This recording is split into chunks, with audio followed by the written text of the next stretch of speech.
একটা সম্পর্ক সেখানেই সুন্দর, যেখানে বিশ্বাস, ভরসা, ভালোবাসা আর সম্মান আছে।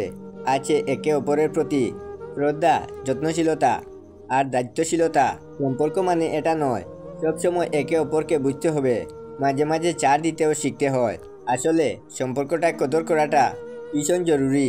একটা সম্পর্কে ভালোবাসার সাথে সাথে মান অভিমান হবে, হয়তো কখনো কখনো কথা কাটাকাটি হয়, হঠাৎ রাগ করে দূরত্ব তৈরি হবে। কিন্তু এই দূরত্ব যত তাড়াতাড়ি সম্ভব গুছিয়ে নিতে হবে। সম্পর্কে একে অপরকে ভালো রাখাটা যেমন গুরুত্বপূর্ণ বিষয়, তেমনি মানসিক শান্তির কারণ হওয়াটাও বিশাল ব্যাপার। এখন প্রতিটা সম্পর্কে কথা চড়াচড়ি হয়, অপমানে জুড়ি নিয়ে একে অপরে বসে পড়ি।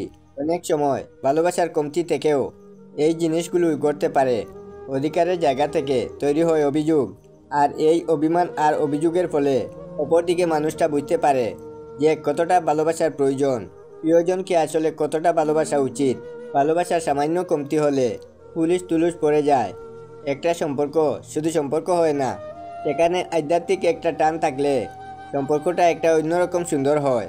আর এই আধ্যাত্মিক সম্পর্কগুলোতে ভালোবাসা অনেক গভীর হয় এবং ভালোবাসা অনেক দীর্ঘস্থায়ী হয়। এই সম্পর্কগুলো গড়ে ওঠে মূলত একটা বিশ্বাস থেকে। তাই সম্পর্কে বোঝাপড়া দিন দিন বাড়তে থাকে। ভালোবাসার জোরে এই গল্প কখনো থেমে যায় না। যত দিন যায় ভালোবাসা যেন আরও বৃদ্ধি পেতে থাকে।